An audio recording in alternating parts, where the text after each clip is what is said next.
Olá, eu sou o Fábio Amato e esse é o Caminhante Onírico. Um trabalho de escola em um apartamento pode se tornar um dos testemunhos mais arrepiantes para essa moça. Alice disse que ela jamais tinha visto nada nesse sentido. Ouça a história, tire suas conclusões.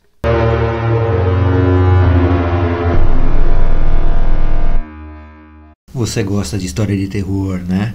Pois é, existem alguns lugares que dizem que funciona como terapia e eu digo que é uma verdade. E você pode ajudar nosso trabalho clicando no like, né? Clica ali no likezinho, dá um joinha. Isso, inscreva-se no canal também e compartilhe o vídeo com as pessoas que você acha que vão curtir e que necessitam desse tipo de coisa, ok? Vamos para a história.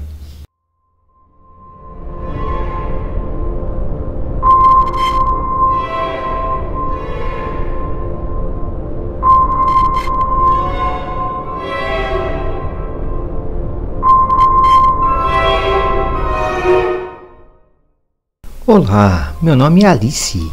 Eu moro na tumultuada São Paulo e vejo que tem muitas histórias que vêm de lugares do interior, lugares calmos. Olha, eu até imagino que por causa de ser calmo, ser mais tranquilo, seja muito mais fácil de prestar atenção em fatos ou histórias fantasmagóricas.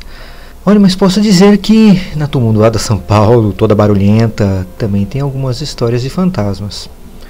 Em si, isso não aconteceu exatamente comigo, e sim com uma amiga minha, porém, indiretamente acabou acontecendo comigo.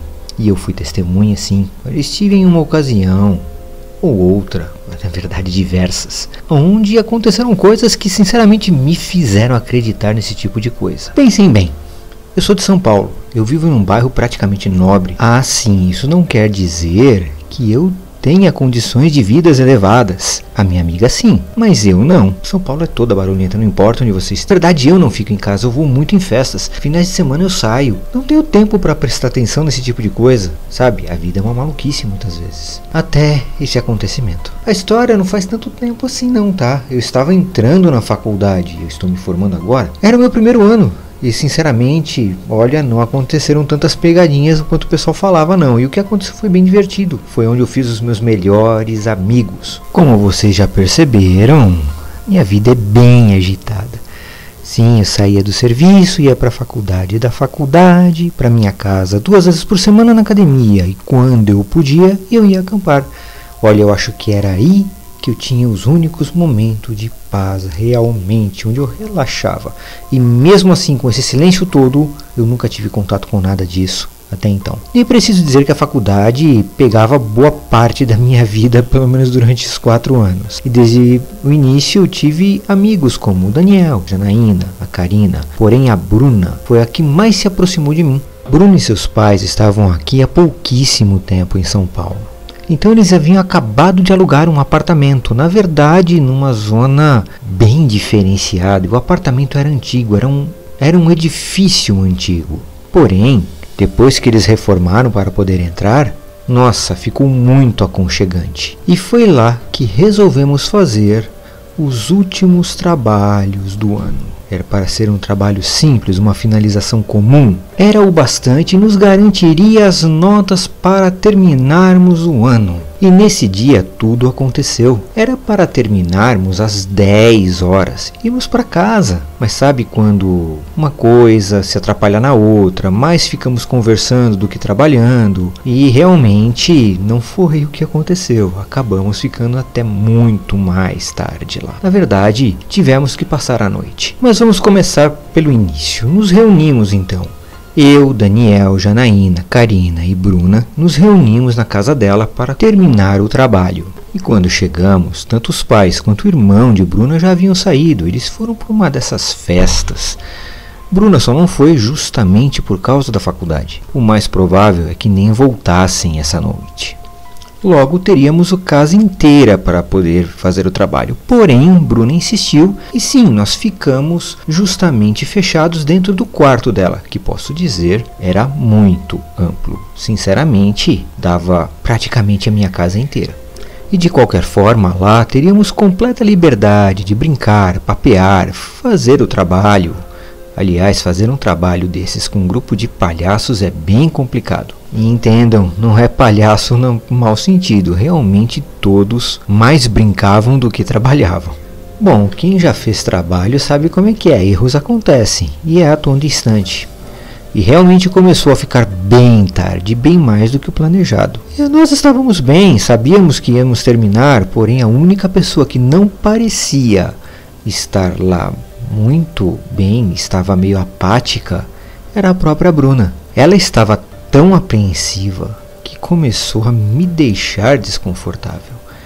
Ela pediu desculpas porque não era a intenção dela, mas estava muito estranho e o grupo começou a perceber isso. Então nós indagamos o que estava acontecendo. Então ela respondeu: desculpe, gente, não era para ficar tão tarde.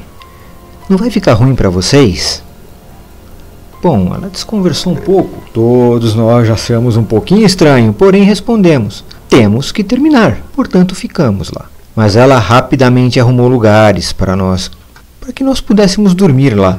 E seria muito melhor, já que provavelmente passaríamos das 2 da manhã fazendo o trabalho. Mas, aí enquanto conversávamos, eu estava bem distraída, bem entretida. Não pensei em nada e não me dei conta de que não havia mais ninguém na casa. Porém, nós começamos a ouvir alguns barulhos. E ele parecia vir do quarto ao lado de onde estávamos. Daniel que nos alertou sobre os barulhos.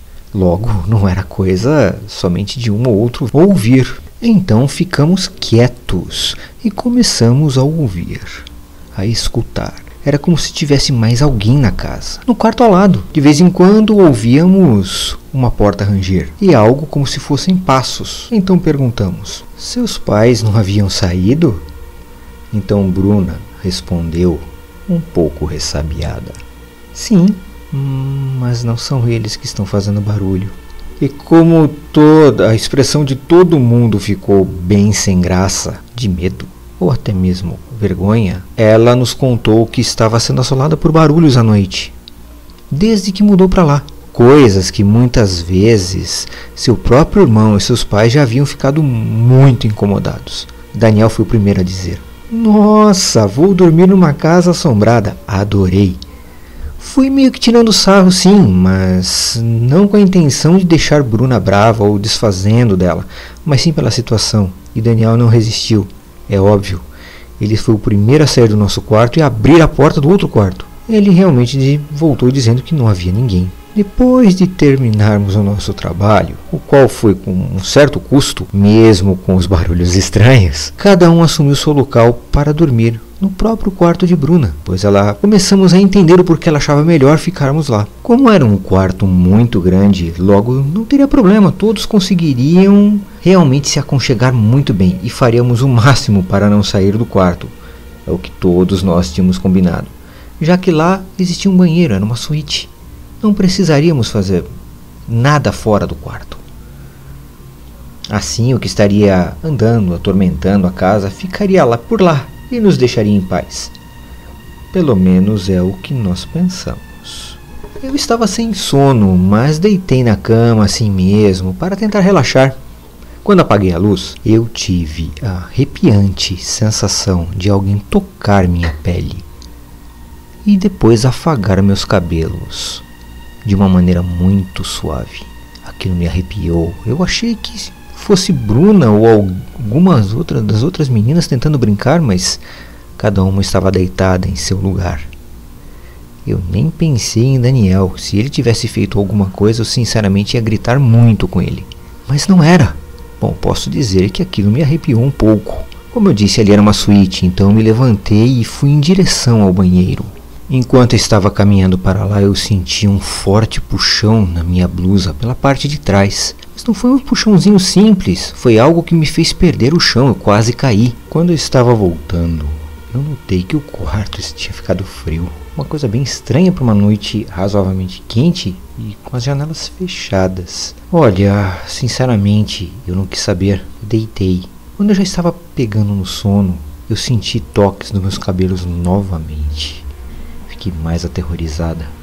Voltei a acender a luz para constatar que não havia ninguém ao meu lado. Na terceira vez que o fato se repetiu, eu tive a convicção de que sinceramente não era nada desse plano, de que existia realmente alguma coisa sobrenatural. Coisa que sim, eu estava duvidando, é óbvio, Bruna havia dito, mas... gente, sinceramente, eu jamais teria acreditado numa coisa dessas. Nesse momento, todos acordaram. A situação ficou mais esquisita. Depois de uns 15 minutos que tudo se aquietou, fomos terrivelmente assustados por um grito que veio da sala, um grito aterrador. Todos nós corremos e, é claro, não encontramos ninguém. Estava ficando muito estranho aquilo tudo. Poderíamos simplesmente ter ido embora, sim, pegado, cada um ter pego uma Uber e ido embora. Mas seria um desaforo com Bruna deixá-la sozinha. Eu mesma cheguei a achar que ficaria maluca. Daniel disse que poderíamos todos ir embora, inclusive levar Bruna e fazer ela passar a noite fora, que seria melhor para ela. Mas e as outras noites? Como que seria? Resolvemos então ficar para também ajudá-la a investigar melhor. Mas o sono, olha, sinceramente estava bem forte, já era perto das 3 da manhã. Apagamos as luzes, rezamos um pouco o que sabíamos. E sim, o sono bateu. Eu acordei um pouquinho sonolenta e um bater de asas dentro do quarto, uma coisa muito estranha. Mas não parece, sabe quando não parece realmente um pássaro? Parece que estão batendo palma, parece que é pele. Talvez um morcego, mas aqui em São Paulo era impossível. Eu pelo menos nunca vi um, nem mesmo esse dia. Começamos a escutar, todos agora, arranhões na cortina. Tinha alguma coisa ali na porta. Todos nós levantamos. E Bruna, com uma cara de choro, pediu desculpas. Não queria enfiar a gente nessa situação. Era para irmos embora às 22 horas. Nesse exato momento passou um vento por ela, que nós vimos o cabelo dela se mexer. E aquilo gerou a minha espinha. Sabe quando parece que algo passa por você?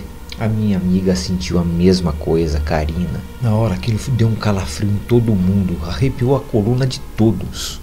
E pelo canto dos olhos, eu pelo menos consegui ver. Na verdade eu achei que todos viram, porque todos se espantaram. Sabe quando todos falam? E ali parada havia uma menina vestida de vermelho, pálida, sentada num dos banquinhos que estávamos, inclusive usando como mesa para fazer o trabalho. Estava fitando. Na verdade ela fitava a Bruna. Não fitava a Bruna como se fosse algo sem importância, mas sim como se fosse algo importante, ou melhor, algo delicioso. Realmente não sabíamos o que fazer nessa situação. Nós damos as mãos e começamos a orar novamente. A nossa descendência de quase todos ali era católica, então sabíamos que Deus iria nos proteger. Não demorou muito, a menina desapareceu. Mas a partir daí Bruna ficou com um sono terrível e a menina parecia não conseguir mais ficar em pé, acordada. Bom, dado a hora, ok, achamos isso até comum. A colocamos na cama, tivemos que fazer isso sim, e voltamos a dormir. O resto da noite foi tranquilo. No dia seguinte fomos embora e depois apresentamos o trabalho. Infelizmente Bruna não estava bem, ela estava doente. Aí começamos a desconfiar.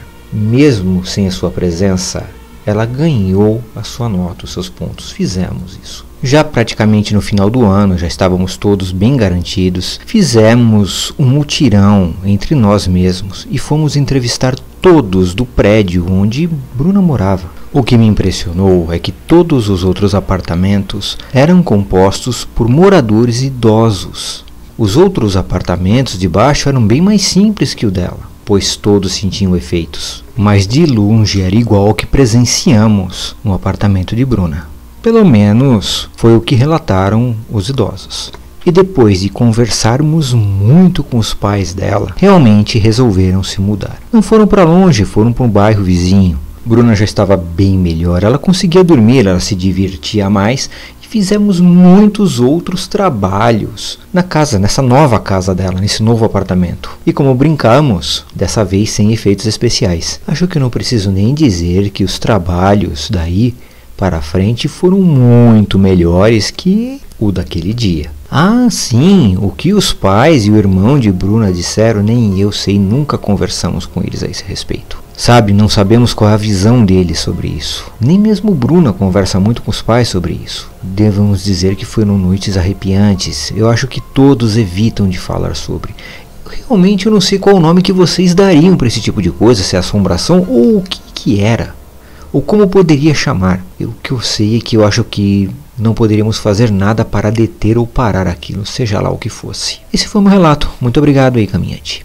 Agora me responda, você já esteve em algum apartamento mal assombrado? Algum apartamento ou mesmo algum lugar onde você já teve sua roupa puxada, seus cabelos afagados por ninguém? Mas você pode evitar isso, tá? Eu digo, é só clicar no like. Nesse likezinho aí embaixo. Isso, ele mesmo. Clica. Aí você já evitou bastante. Uma outra coisa que você pode fazer é se inscrever no canal. Lógico, caso você tenha gostado do trabalho. E aí você também pode compartilhar essa história com mais de 3 ou 4 amigos, aqueles que você sabe que adoram histórias de terror. Até mais.